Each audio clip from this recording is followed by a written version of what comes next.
Hi everyone, welcome to good reviews channel. நாம் இன்னைக்கு பார்க்க போகிறது பிரவீன் கோடு சப்பு என்கிற கிரைம் த்ரில்லர் மூவியோட ரிவ்யூ தான் பார்க்க போகிறோம். இந்த படத்தோட கதை என்னன்னா, படத்தில் ஒரு கள்ளுக்கடை இருக்கு. அங்க நிறைய பேர் கள்ளு குடிக்க வராங்க. சோபின் சாயிர் அங்க வேலை பார்க்கறாரு. ஒரு நாள் அந்த கள்ளுக்கடையில ஒரு நபர் தூக்குல தொங்கி இறந்து போயிருந்தாரு. அந்த நேரம் அந்த கள்ளுக்கடையில நிறைய பேர் இருக்காங்க. இவர் எப்படி இறந்தாருன்னு யாருக்கும் தெரியாம இருக்கு.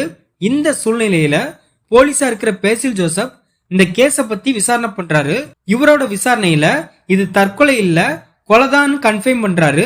இதுக்கப்புறம் பேசில் ஜோசப் அந்த கொலையாளிய கண்டுபிடிச்சாரா இல்லையா, குற்றவாளி அந்த கொலையை பண்றதுக்கு என்ன காரணம், இது எல்லாத்துக்குமான விடைதான் இந்த படத்தோட கதை.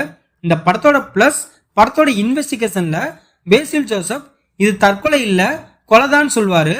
அதுக்கான ரீசனையும் டீடைல்டா படத்துல சொல்வாரு. அதெல்லாம் படத்துல சூப்பரா இருக்கு. படத்துல நமக்கு நிறைய பேர் மேல சந்தேகம் வர மாதிரி சில சீனை கிரியேட் பண்ணிருக்காங்க. அதெல்லாம் படத்துல ஓகேவா இருக்கு. செம்பன் வினோத் படத்தோட ஒரு சீன்ல அந்த டெட் பாடிய எப்படி தூக்குல போட்டிருப்பாங்க அப்படின்னு இமேஜின் பண்ணி அது மாதிரி செய்வாரு. அந்த சீன்லாம் படத்துல அல்டிமேட்டா இருந்துச்சு. பேசில் ஜோசப் போலீஸ் கதாபாத்திரத்துல நீட்டா நடிச்சிருக்காரு. அவரோட சின்ன சின்ன ரியாக்ஷன், ஹியூமர் சீன்ஸ், காமெடி இப்படி எல்லாமே படத்துல நல்ல ஒர்க் அவுட் ஆயிருக்கு. சோபின் சாயிர் ஒரு மாறுபட்ட கதாபாத்திரத்துல காலோடஞ்ச கேரக்டர்ல அசத்தி இருக்காரு. அவர் அந்த படத்துல ஒரு மெஜிசியனா போர்ட்ரேட் பண்ணிருக்காங்க. அந்த கண்கட்டி வித்திய படத்துல பயங்கரமா பண்ணிருக்காரு. படத்தோட ஹீரோனி கதைக்கேத்த ஹீரோனியா பிரமாதமா நடிச்சிருக்காங்க. படத்தோட கிளைமேக்ஸ பக்காவா முடிச்சிருக்காங்க. மலையாள சினிமாவுல எப்போதுமே ஒரு சிம்பிளான ஸ்டோரி லைனை வச்சுக்கிட்டு அத படமா ஸ்கிரீன் பிளேல யூனிக்கா பிரசன்ட் பண்றதுல கை தேர்ந்தவங்க. அப்படித்தான் இந்த படத்தையும் கொடுத்திருக்காங்க. இதை தவிர படத்தில் நடிச்ச எல்லாருமே தங்களோட கதாபாத்திரத்தை எந்த குறையும் இல்லாம பண்ணி கொடுத்திருக்காங்க. படத்தோட மியூசிக் மற்றும் சினிமாட்டோகிராஃபி படத்துக்கு ஏத்தமா இருக்கு. இந்த படத்தோட மைனஸ் படத்தோட ஃபர்ஸ்ட் ஹாஃப் கொஞ்சம் சுலபப்புறமா இருக்கு. படத்துல தேவையில்லாம சில சீன்ஸை வச்சிருக்காங்க.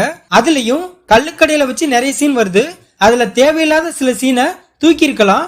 படத்தோட டியூரேஷனை இன்னும் கொஞ்சம் கிரிப்பா கட் பண்ணிருக்கலாம். இந்த படத்தை ஸ்ரீராஜ் டைரக்ட் பண்ணிருக்காரு. இந்த படத்துல பேசில் ஜோசப், சோபின் சாயிர், செம்பன் வினோத் இன்னும் பலர் இந்த படத்துல நடிச்சிருக்காங்க. மொத்தத்தில் இந்த படத்தை பார்க்கலாமான்னு கேட்டா ஒரு ஆவரேஜான கிரைம் த்ரில்லர் மூவி பார்க்கணும்னு நினைக்கிறவங்க இந்த படத்தை பார்க்கலாம். இந்த வீடியோ பிடிச்சிருந்தா லைக் பண்ணுங்க, ஷேர் பண்ணுங்க, சப்ஸ்கிரைப் பண்ணி சப்போர்ட் பண்ணுங்க. Thanks for all.